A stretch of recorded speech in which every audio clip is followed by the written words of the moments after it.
Hello, first graders. It's Mrs. Conley again today. I hope you guys are having a great week so far.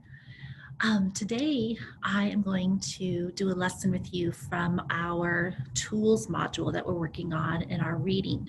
Okay, so you may have had a challenge already from headquarters with Mrs. Whitcomb or myself, and we're just going to keep continuing on with our different challenges. Okay. So I'm going to share my screen with you so you can see what I'm seeing.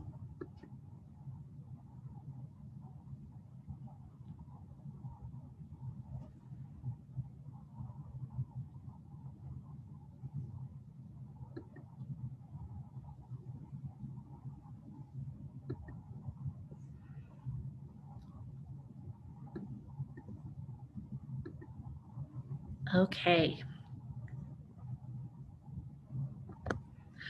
All right, guys. So this is our module 1, our second lesson. Okay. So a lot of times when we're in the classroom and we're sharing ideas with each other, we have certain protocols that we like to do. So one of them is think, pair, share. So we pair up, okay, but we have to still make sure we keep that distance, right? And when we're all in the classroom together, we definitely need to make sure that our masks are on. But I'm in here all by myself. That's why my mask is off. And you're going to share ideas with each other when we come up with certain questions, okay? All right, when we're discussing anything in the classroom, we have some norms, which is listen with care and we look at the speaker. Because if I'm looking around, I'm not necessarily paying attention. And this is fun stuff, so I want to make sure I get it. Okay, like I said, we have a tools challenge today. So we've got some tools that you see here, okay? We have this that you see, one of these that you see, one of these that you see, and this. So what do we notice about these tools? What do you wonder about these tools? I noticed that I've seen these tools in a specific place in my house. I don't know if I use this in my bedroom. I don't think I use this in the laundry room. So where do you think I use all these tools? That's right, the kitchen, right? What are these tools called, right? Call this a spoon. It's actually a ladle, like you would use for soups or a punch bowl or things like that. And I have a whisk.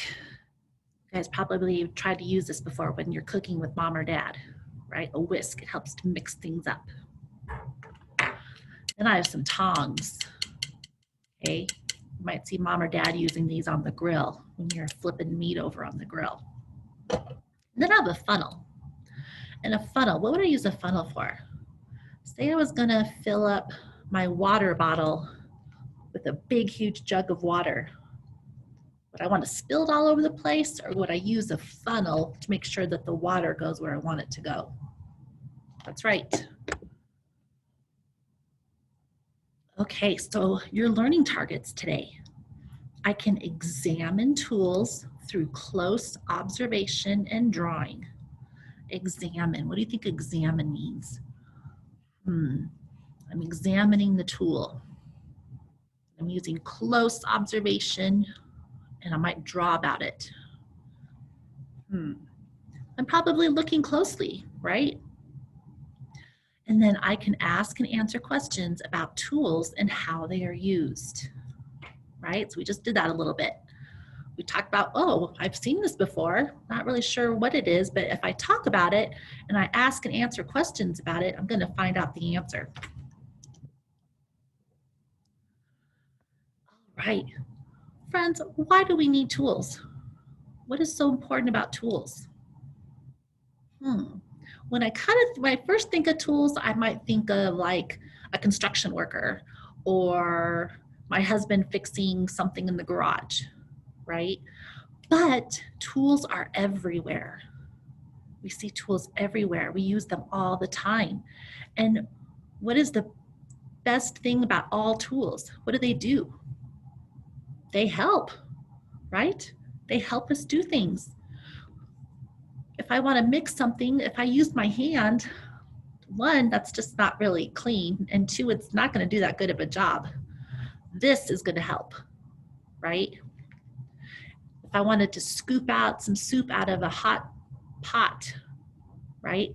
I could maybe get a cup, but then it's going to be messy. But this will help, right? Even think about even something simple like this. It's a marker, but what does it do? It helps me to write things, right? So tools are so important. Think of all the different jobs that people do and what tools they use. Okay. All right. So when we have learning targets, in the beginning, we like to have a little poem to get that brain working. Think of the thing you desire to learn. Believe in yourself and your efforts will earn the ability to learn something new. Now take your aim at the target true. So when you see those learning targets, just like we did right here, this learning target here, right? I'm gonna aim my arrow and aim for the target to make sure I understand what I'm learning. And we do that in the classroom for fun, but we only do maybe a couple, otherwise we get out of hand. Okay, we have a challenge, it looks like. Okay, your challenge today is to flip all 5 cookies onto the back side without touching any of them. Can't use your hands. Your tools are a ladle,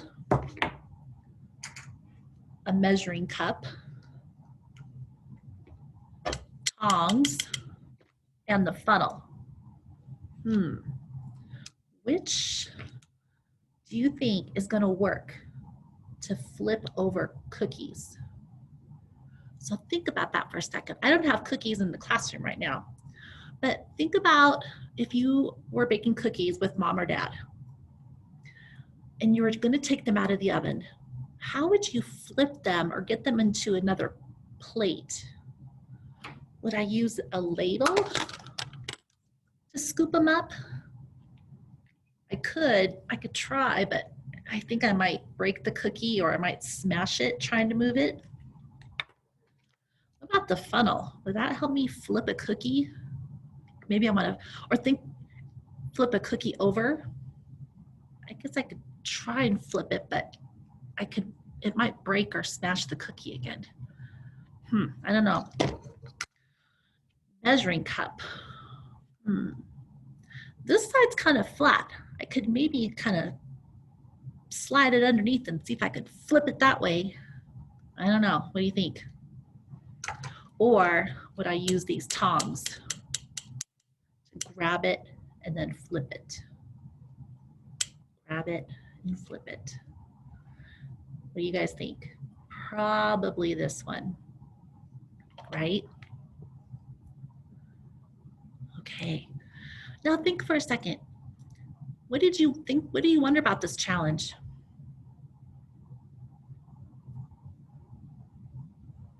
What do you think the best tool? So perhaps you'd say, I think the best tool for the job will be tongs, because why? Because they do the best job? I don't know. What do you think? Think about that. When you come to school next time, talk to your teacher. What do you think about that challenge?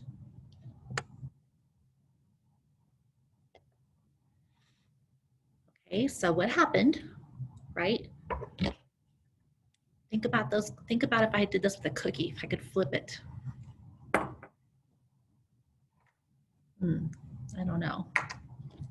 I really don't know how I could flip it with this thing. It'd be kind of tricky. Remember, you don't want to mess up the cookie, right? You don't want to smash it or anything. You want to just maybe do one at a time, right? Okay. So how do we know? Well, because we touched and we looked at all of the tools, right? And the tongs made things easier because they grab, right? There's two sides to the tongs, right? Two sides that help us, right? I can grab it, kind of grab that cookie and flip it over, right? Okay. All right, so just looking back at our learning targets, did we look and observe tools through close observation? And while you're home today, friends, in your notebook, if you have one, I would like you to think about tools that you use in your kitchen that maybe mom or dad or another grown-up or even you. What are some tools that you use in your kitchen? And maybe draw those and label them if you can. And then share with your teacher next time what tools that you found, okay? I can ask and answer questions about tools and how they are used. Maybe you'll find a tool in your kitchen and you're not sure what it is.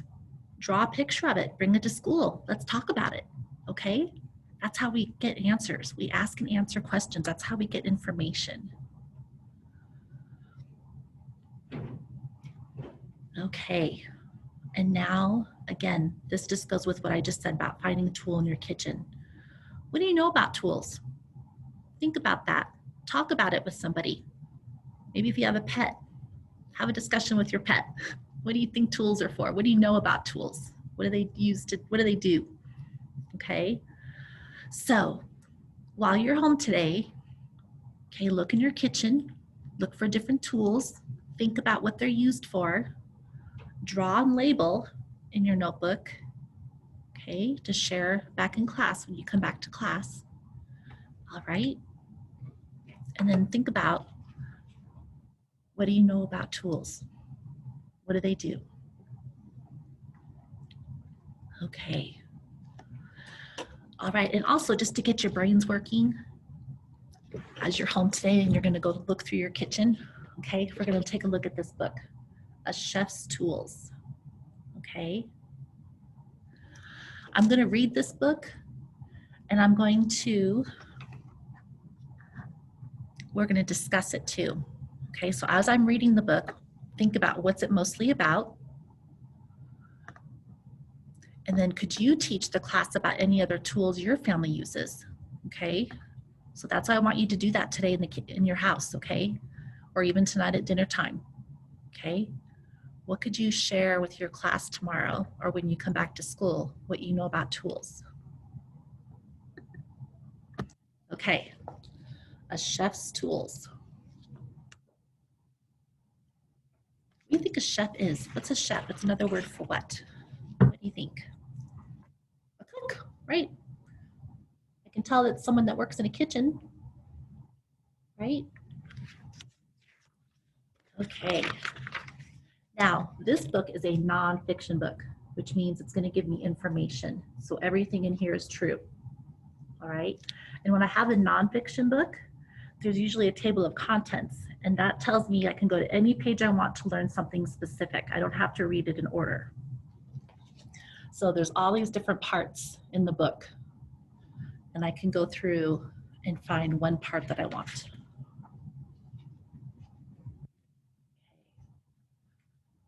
Creative in the kitchen. Have you ever seen the kitchen of a restaurant? Many cooks make the food you eat. The top cook in a restaurant is called a chef. Ah. Chefs are in charge of everyone in the kitchen. They choose the menu for the restaurant. A chef has to be creative to make their menu the best in town. Chefs are community helpers because restaurants are important places where people in communities meet and eat. Chefs need many tools to do their job. Okay, and then here, this is another nonfiction text feature, big words in first grade. This is a caption. So it gives me a little bit more information about what this picture is about. And it says, a chef needs a talented group of cooks to help make meals. A chef also needs a kitchen full of cooking tools or utensils. All right. Preparing ingredients. The first step in making a meal is preparing the ingredients for a recipe. Ingredients might need to be out in smaller pieces. To cut food such as peppers, a chef uses a cutting board and knives. Chefs are experts at using knives safely. Some knives have straight edges and are used for chopping vegetables or cutting meat. Knives with saw-like teeth are sometimes used for cutting soft foods like bread. And there's a label here telling me about the picture. Knives and cutting board. It labeled what this is right here. And then I've got another caption. A cutting board is a flat surface for preparing foods. It can be plastic or wood. Cleaning and peeling. Some foods need to be cleaned and peeled before they can be chopped. Potatoes and carrots are good examples. Chefs use a vegetable brush to clean dirt from these vegetables. A chef might use a small knife called a paring knife to peel the skin from fruits and vegetables. Another tool a chef can use is a peeler. Peelers usually have a dull blade with a slot in the middle. Chefs scrape the blade along the vegetable and the skin comes off through the hole. Tool time, right here. A paring knife has a short, sharp blade to pare foods. Paring means cutting off the outside or ends of something. So think about that, like when you get carrots from the grocery store, you usually cut off the ends of them because they're not very good usually. And then a peeler. This peeler takes the skin off of the carrot. Ooh, measure it out. After a chef prepares the ingredients, it's time to measure them. Measuring ingredients correctly is the most important part of making a dish taste good. A chef measures ingredients like sugar, flour, and spices. Measuring cups and measuring spoons are important chef tools. A set usually has several sizes to choose from. A chef would use a measuring cup to measure 1 cup of vegetable oil. To measure smaller amounts, such as teaspoons, chefs use measuring spoons. All right, and there's our tool time here again. Chefs measure liquids in special measuring cups that have measurement markings on the side. Okay, so you might have one of these in your house, and that tells you how much is in that cup. Or measuring spoons. So they can look like this too, measuring cups, and you're measuring spoons. Measuring cups and spoons have numbers on them that tell a chef how much they hold. A measuring cup that holds 1 cup will say 1 cup. And like this one right here, this one is 1/3 of a cup. It tells me right there, so I know. Okay, stirring ingredients. After we measure, right, we need to mix ingredients together. We can use different tools for stirring. We might use a spoon, or wooden spoons, or metal spoons, right? Different kind of spoons to stir different kinds of foods. Chefs often use wooden spoons for tasting hot foods cooking on the stove. Oh, mix it up. Ooh, look, it's the whisk. It even labeled it for me here, whisk, whisk. Spoons are great tools for mixing, but sometimes a chef needs other tools. If a chef wants to mix ingredients until they're smooth, they might use a whisk. A whisk has a handle and a bunch of thin loops that help mix it together, like eggs, when you're mixing like eggs and milk together. Or you might use a beater or a mixer that spins faster. That way you don't have to stir so hard. Oh, keeping it cool. Some foods need to stay cold until they're ready to be served. This calls for a refrigerator. Refrigerators in restaurants are huge because they need to hold a lot of food. Milk, cheese, and meat are foods that need to stay in a refrigerator until they're ready to be cooked. Sometimes chefs put fruits and vegetables to keep them fresh. Freezers keep food even cooler. Freezers are good tools for keeping foods like ice cream frozen until they're ready to be eaten. Right? You'd keep that ice cream in the freezer, right? Some restaurants have freezers and refrigerators so big you could walk inside of them. It's true. Oh, bring the heat. What do you think that means? Probably gonna cook something, right? If you're cooking it, it needs to be hot. Some foods need to be cooked before they're served. For that, chefs have very big tools called stoves and ovens. When you place food in an oven, it's heated from every side.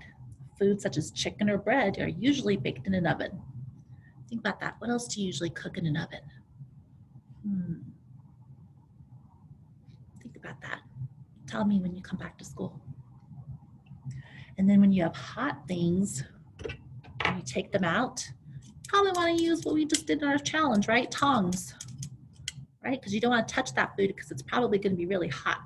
Plus, you don't want to get germs on it either. This chef is cooking food in a pan on the stove. She uses a tool called tongs to move and flip the food so it cooks evenly. Yep.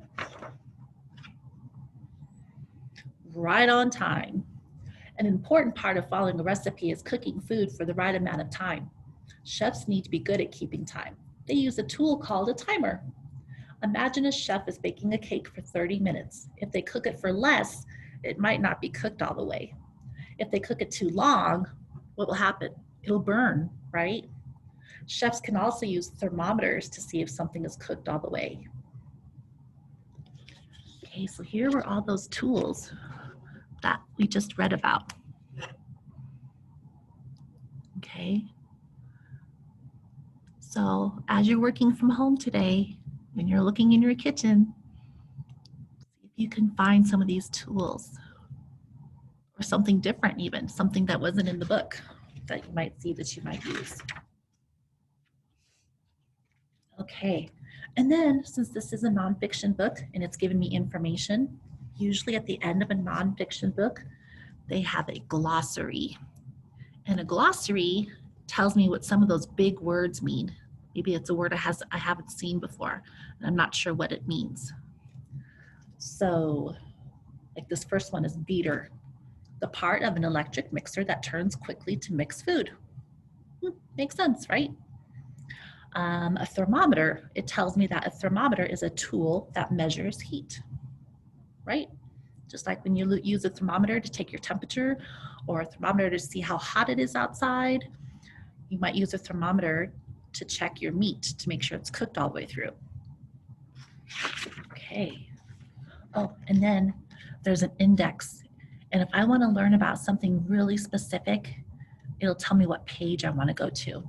So if I want to look up what measuring cups are, it tells me that it's on page 10, 11, and 12. So index is very helpful. Guess what? You could also say it's another tool, right? Something to help you make life easier. All right, first graders, keep working hard. Look through your kitchen, draw some tools in the kitchen that you use or something that you have a question about. Take a picture of it, draw a picture of it, and bring it to school and we'll find out. All right, have a great day.